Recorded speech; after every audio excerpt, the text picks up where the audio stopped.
Hora de conversar com Carlos Andreasa. Temos aí um calendário, não definido exatamente, mas pelo menos com alguma previsão para o ressarcimento de aposentados e pensionistas roubados a partir do mês que vem. Agora vai, Andreasa, bom dia.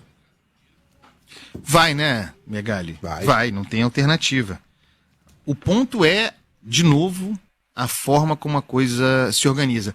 Ontem nós falamos sobre isso na semana passada, ontem houve a audiência de conciliação no Supremo Tribunal Federal, relator Dias Toffoli, é o relator de uma ação do governo, da Advocacia Geral da União, ao Supremo, com várias reivindicações, várias demandas. Em resumo, e essa audiência de conciliação tratou disso ontem, presente nessa reunião, só para listar os presentes, a própria União, o INSS, a Defensoria Pública, o Ministério Público Federal. A ação do governo, basicamente, é papo reto, a ação do governo pede que o Supremo reconheça que o governo tem nada a ver com isso. É a ação, como eu tenho chamado, a ação não é comigo. A ação quero tirar o corpo fora. É isso que o Executivo, na ação movida pela Advocacia Geral da União, pede ao Supremo. E aí vem os desdobramentos, né? Não tenho nada a ver com isso e quero, quase como se fosse um favor, portanto, a restituição. Quero, Supremo, ministro Dias Toffoli, que vocês reconheçam que essa roubalheira a aposentados e pensionistas teve um caráter excepcional. Quero que vocês reconheçam a excepcionalidade desse assalto aos aposentados e pensionistas. Assim como se fosse algo imprevisível, um desastre natural. Tem uma proposta de equiparação desse roubo aos aposentados, produto, na melhor hipótese, de incompetência. Tudo absolutamente previsível. Inclusive com várias notícias a respeito das bandalheiras ao longo de vários e vários governos. Com todas as flexibilizações que o Congresso também ofereceu para que a roubalheira pudesse se estabelecer e aumentar. Querem que isso seja tratado, sei lá, como uma enchente do Rio Grande do Sul. Algo excepcional. E qual é o outro desdobramento daí? Pedem ao Supremo o reconhecimento da excepcionalidade porque querem com isso, assim como quando há um desastre natural, querem a chancela do Supremo Tribunal Federal para geração previsível, para geração de crédito extraordinário. Querem o aval do Supremo para que possam fabricar dinheiros para poder pagar essa conta. E aí o calendário fica fácil de fazer. Pede crédito extraordinário, reconhecido algo excepcional, não é comigo, é quase como se fosse um favor. Vamos restituir rapidamente, antes da eleição, bom para todo mundo. Vira quase uma política pública de restituição do que foi roubado. Crédito extraordinário, por meio de que também fica menos importante recuperar os dinheiros roubados, né? Não vamos nos esquecer de que esse dinheiro foi roubado. E a nossa história mostra, ao contrário do que estão dizendo, que estão pedindo bloqueio, que estão tentando encontrar esse dinheiro, nunca encontrarão, e a história nos ensina que nunca encontrarão mesmo.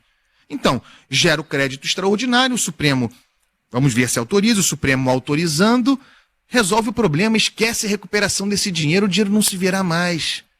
E aí se encaminha a solução do problema. E tem uma outra questão, que para mim é a mais grave de todas, porque o ministro Dias Toffoli estabeleceu uma premissa para essa solução acordada entre todas essas partes, que a reposição dos valores roubados seja integral. Isso é óbvio, né? É só que faltava que não se restituísse integralmente o que foi roubado aos aposentados e pensionistas. O governo concorda com isso. Não tem nenhum problema. Você gerando crédito extraordinário e desresponsabilizando o governo, porque o que o governo está pedindo é para que não seja responsabilizado. De novo, é como quase se fosse um favor. E o pedido final, vamos ver como decidirá Dias Toffoli. A premissa dele está posta. É a premissa com a qual todo mundo concorda. O governo pede para que o Supremo suspenda e depois, no mérito, declare inconstitucional o conjunto de ações, que é um direito do cidadão, conjunto de ações que reivindicam a restituição, para além da restituição, para que o governo pague por danos morais, por exemplo. O governo está pedindo para que não possa haver esse tipo de reparação para além da restituição, que é um direito do cidadão. Então, Luiz Megali, uma situação muito ruim para, inclusive, o que diz a Constituição, o direito de nós reivindicarmos, quando prejudicados, como foram os aposentados e pensionistas, reivindicarem uma indenização. A União quer que esses processos indenizatórios sejam suspensos e depois declarados inconstitucionais, em defesa da capacidade administrativa do INSS.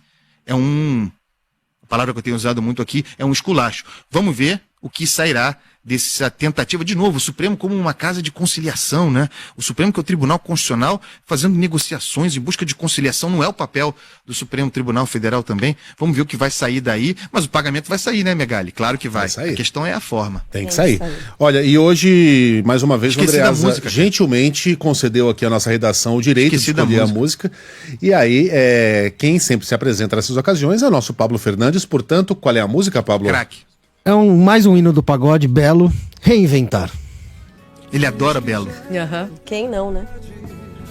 Eu também adoro.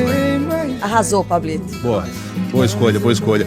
Quando de sua ausência, Pablo Fernandes sempre estará aqui pronto para substituí-lo. Andreasa, não existe vácuo. É o nosso Supremo. Na coluna. É mais uma decisão monocrática. Omissão parlamentar de Andreasa, Pablo Fernandes ocupando o espaço. Tá certíssimo, nosso Pablo, Supremo. Pablo, qual é a música? Pablo, qual é a Temos música? o quadro. Até amanhã, Andreasa. Um beijo, meus amores. Tchau. Nunca mais errar. Como eu quero te mostrar o milagre do amor, você me fez mudar. Tão bom te amar.